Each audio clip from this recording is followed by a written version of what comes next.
the sort of guy who typically nods in people's direction and maybe waves, but for the average person, unfortunately, doesn't have good manners nowadays. So the average Antifa guy, he probably doesn't have great manners either. Come to think of it, is someone who comes from a sector of society that is overlooked, and so he knows that, and he wants social change as a result of that, and he thinks that he will get social change by engaging his activism. So whether or not he seriously believes that someone like Spencer is more important than people who control multinational corporations, that's secondary. It's a good question, but I think what it really is for these guys is that they want an enemy, and they really want to lash out because deep down they're dissatisfied with themselves, and the kind of politics they engage in is a manifestation and an expression of that dissatisfaction.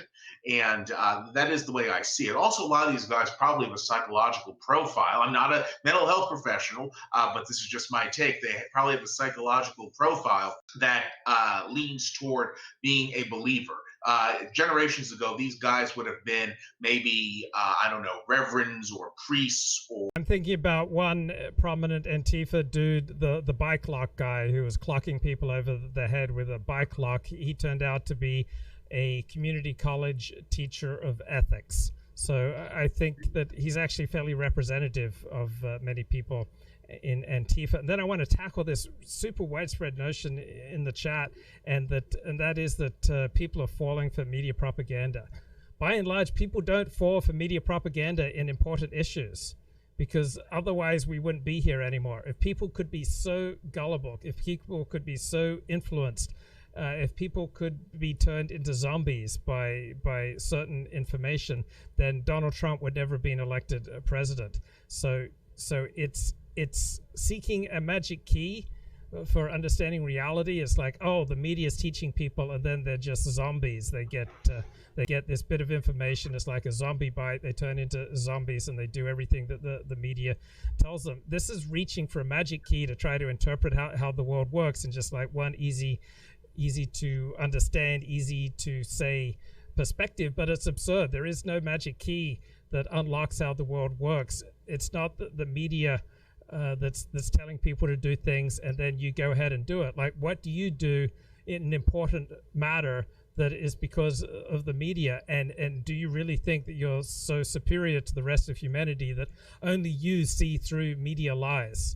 Right? The media is overwhelmingly 10-to-1 biased against Donald Trump, and yet Donald Trump has probably at least a 50% chance of being re-elected president of the United States. The media doesn't change people from one thing to the complete opposite. All right, people make their own decisions based on their evolved techniques for making choices. If people didn't evolve to make choices that would enable them to keep on living, they wouldn't be able to perpetuate their genes through natural selection.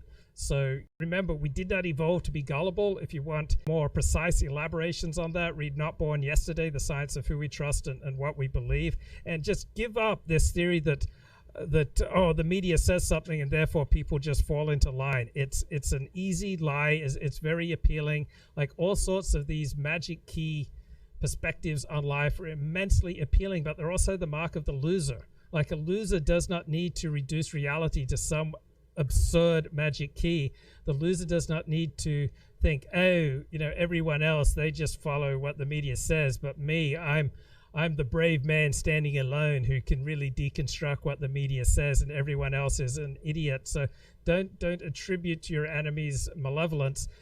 Try to step into their shoes and understand that what they do seems right to them.